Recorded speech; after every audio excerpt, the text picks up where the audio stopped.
Bonjour à tous et bienvenue, moi c'est Lauriane, ici je vous parle tricot, je vous parle laine, et aujourd'hui on se retrouve pour une vidéo particulière parce qu'on va parler de mes projets pour 2025. Vous avez déjà pu le voir, ça fait des années que ça existe, le fameux Make 9. Alors moi personnellement je m'en suis rarement fait, je pense l'avoir déjà fait, ne pas l'avoir tenu, mais cette année j'ai eu vraiment l'envie de le faire et de m'y tenir. Et donc on se retrouve pour mon Make 9 2025 pull, que j'ai également nommé Tricote ton stash.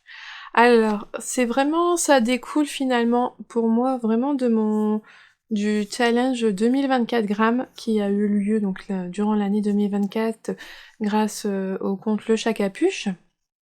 Ça m'a vraiment permis de me rendre compte de la quantité de laine que j'achetais, la quantité de laine que j'utilisais. J'ai quand même, au fur et à mesure, acheté un petit peu moins, même s'il y avait quand même des coups, des moments où il y avait des pics, hein, quand il y avait des ventes éphémères chez ma mercière préférée Justine, une tasse de filet d'aiguille, il y a eu des moments où il y a eu des gros craquages, il y en a eu aussi lors de festivals, mais c'est vrai que ça m'a appris quand même à me raisonner, à moins craquer sur des choses, sur des box, sur des coloris qui sortent et je me dis ah il est vraiment beau, mais non je me suis abstenue. Et même lors du dernier festival il y avait des moments où je me dirais ah je m'achèterais bien ça ou ça, mais j'avais conscience que si j'achetais de la laine, elle arrivait à la maison et elle allait dans ce qu'on appelle le stash, donc c'est-à-dire le stock de laine, et en fait elle n'était pas utilisée immédiatement. Et j'avoue que ça c'est quelque chose maintenant, une idée qui commence un peu à me déranger. Ça commence à... J'aimerais qu'il y ait un peu plus de roulement dans mon stage, qu'il y ait moins de laines qui dorment. Il y a des projets qui sont là depuis longtemps, il y a des laines que j'ai depuis plusieurs années. Et alors en 2024, j'ai fait un tri. Les laines que vraiment je savais que j'allais pas les tricoter ou autre, je m'en suis séparée, je les ai revendues. Il y en a certaines, mais vraiment j'aime les laines parce que je me souviens très bien du moment où je les ai achetées, parce que c'est à des teinturières que j'apprécie énormément. Il y a certaines laines qui ont été achetées pour des patrons dont j'avais eu un coup de cœur et que j'aime toujours autant le faire. Donc là, je me suis dit, en 2025, je veux tricoter ces projets qui dorment depuis longtemps.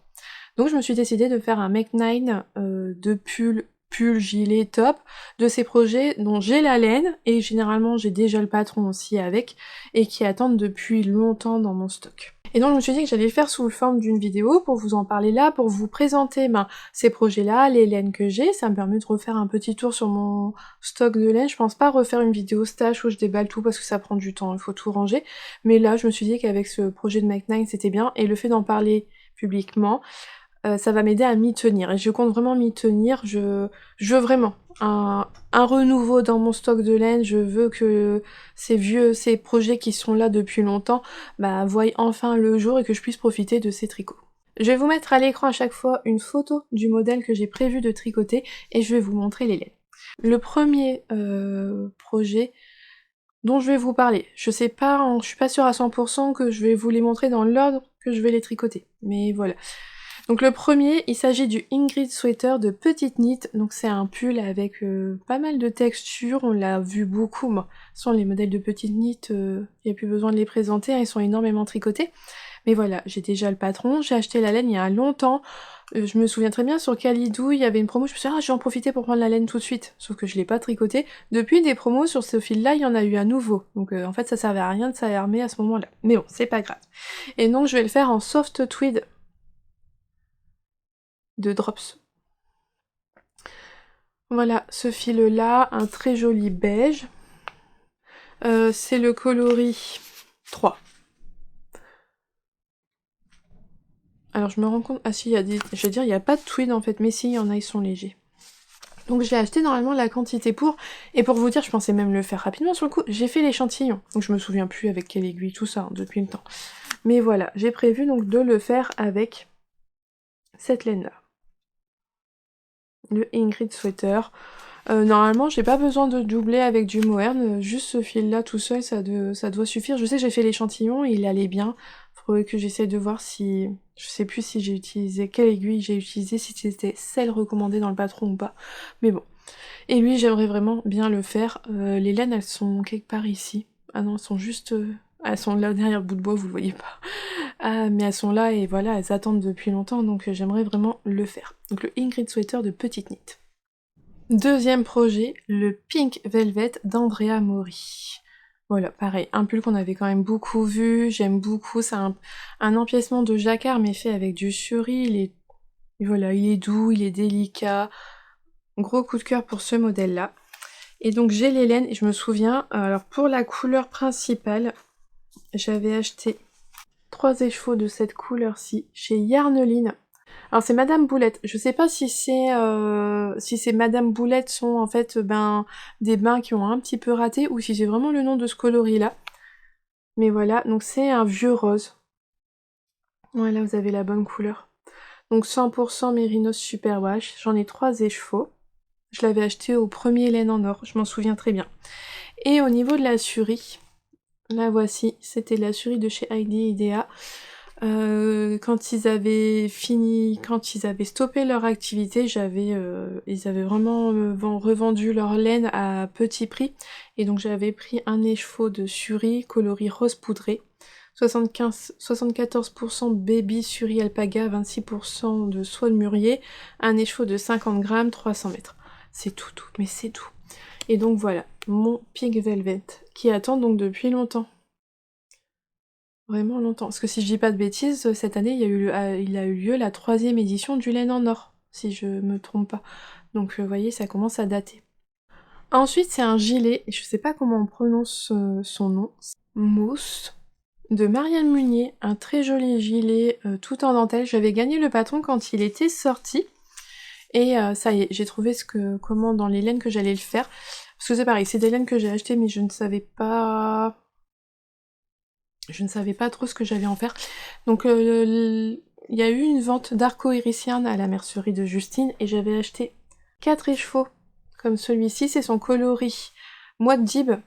J'adore ce coloris, c'est un beige légèrement nuancé et j'aime énormément. Et là il est sur la base Stellina, il a des paillettes dorées.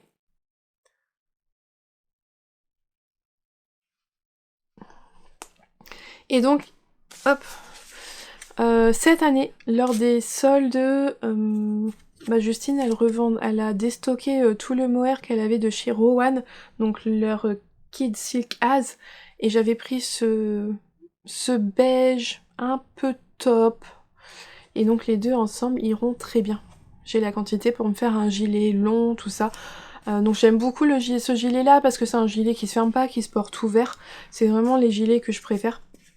Et de cette couleur là j'en ai pas, en fait j'ai pas de gilet de beige clair. Et donc il va pouvoir aller avec beaucoup de choses. Donc c'est pas ça va, c'est pas des laines qui sont là depuis longtemps. J'ai dû le arco-iricienne, elle avait dû venir en 2023, il me semble, chez Justine, ou tout début 2024. Donc ça va encore, ça va. Mais voilà, il fait partie de mes projets que vraiment j'avais envie de faire pour 2025. Ensuite, il s'agit du pull Passiflore de Mélanie Ami, donc connu sous le nom de Petit Panda Wars, il me semble, sur Instagram. J'avais eu un gros coup de cœur pour ce patron quand il était sorti.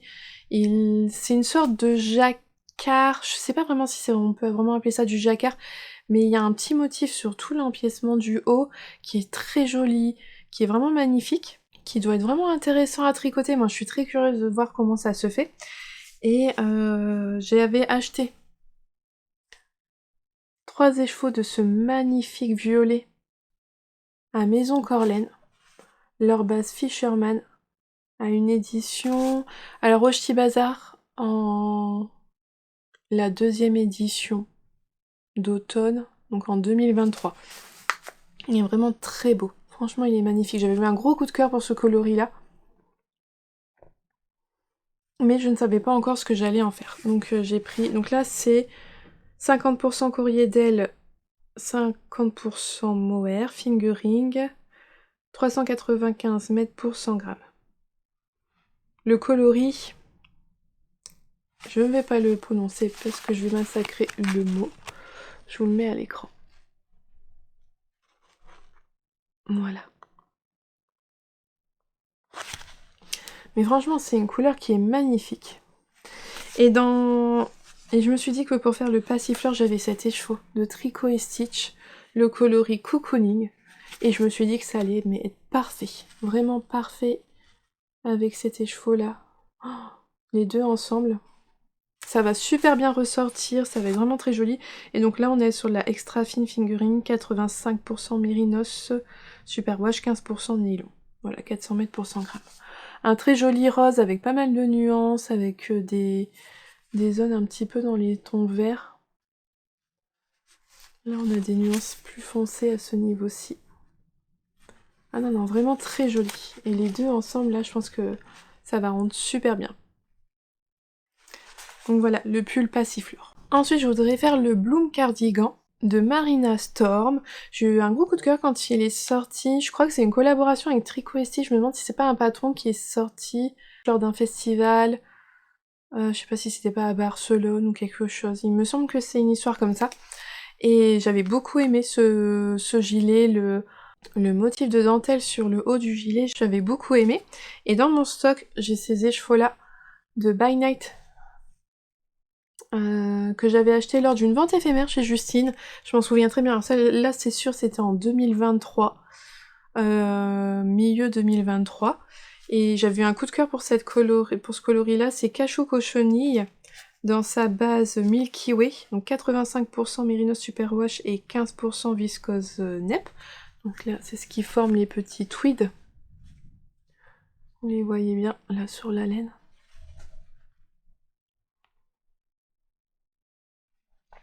Et j'adore ce coloris-là.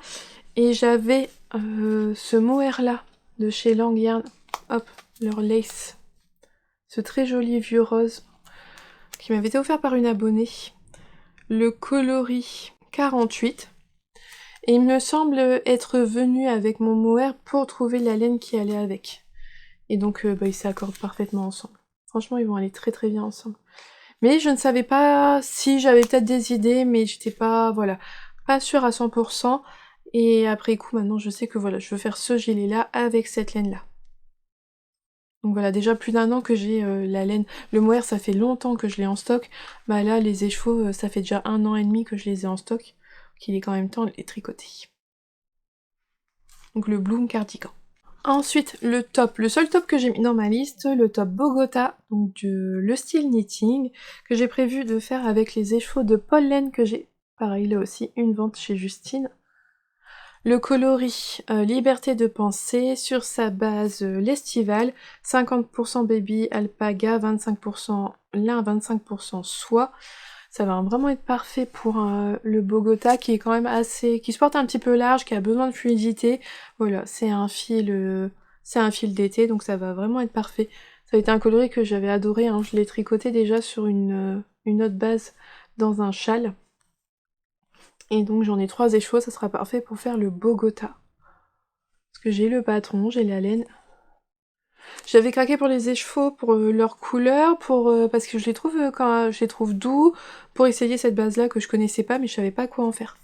Et donc j'ai pas pris le temps de les tricoter cet été, et donc là j'aimerais vraiment les tricoter cette année. Ensuite, le gilet Acacia d'Irène Lin. Je n'ai jamais tricoté un patron de cette créatrice-là. Et je vais utiliser les laines qu'elle a utilisées, hop, c'est-à-dire la Isager. Donc la Isager Spinny et Alpaga 2. Donc là, la Isager Alpaga 2, c'est 50% alpaga, 50% laine. Il y a 250 mètres pour 50 grammes, c'est le coloris 3. Et là, la Spinny, c'est 100% laine et il y a 600 mètres pour 100 grammes. Elle est vraiment très fine. Et donc il faut tenir les deux fils ensemble pour faire le gilet Acacia.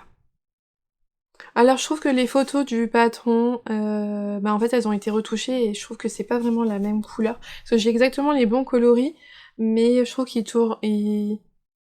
tire un peu trop sur le jaune. J'aurais préféré un marron plus chaud.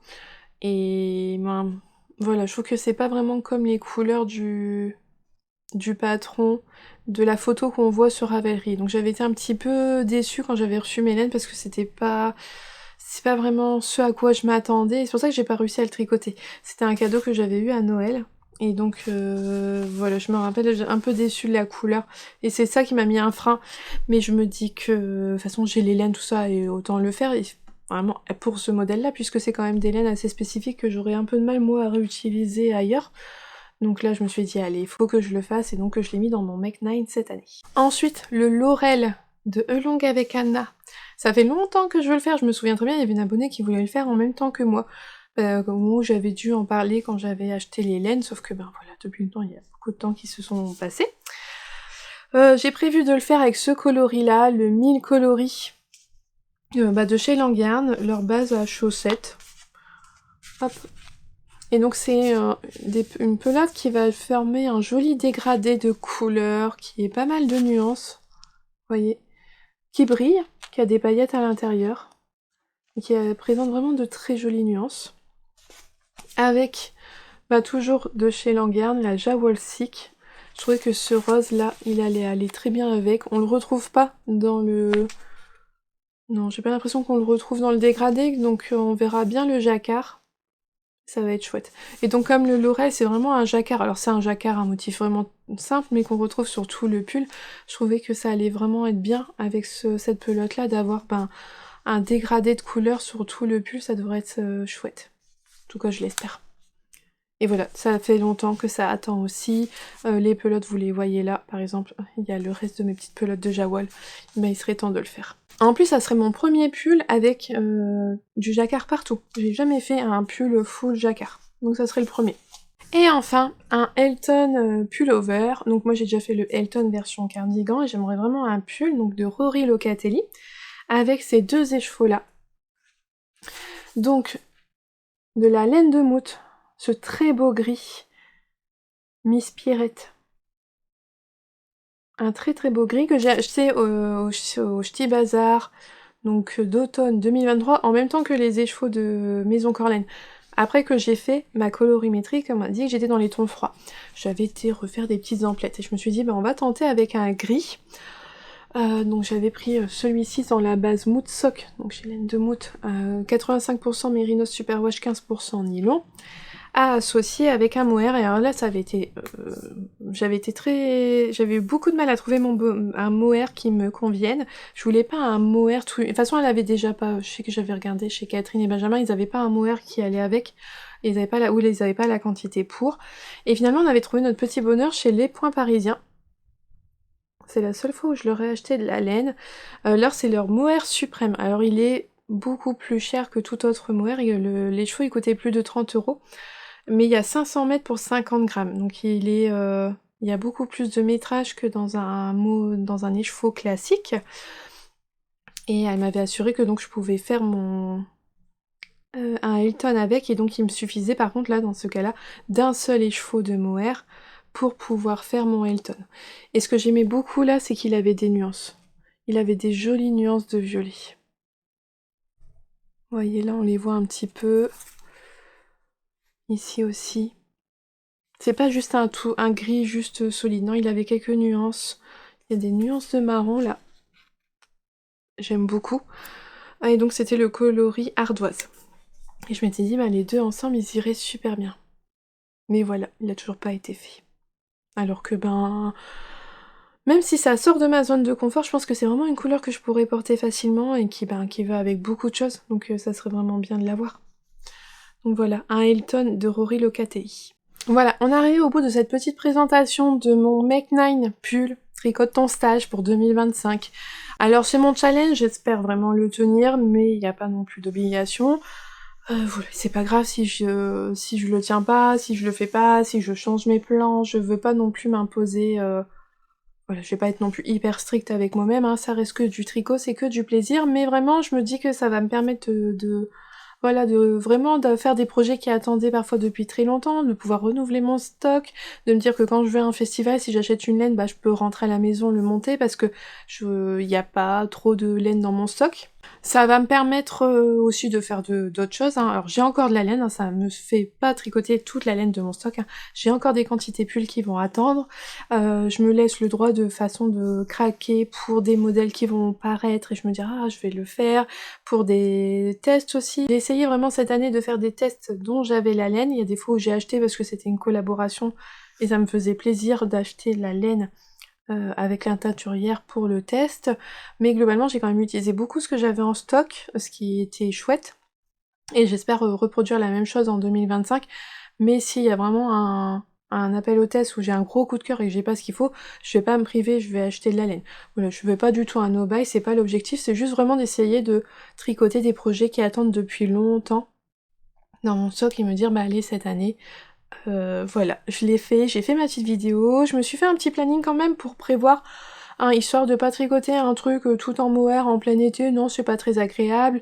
Il y a des choses où voilà, je me suis dit au mois d'octobre, il y a le MCAL de Steven West. C'est un MCAL que j'aime beaucoup, que je compte faire, donc je vais essayer d'avoir du temps à ce moment-là pour le faire.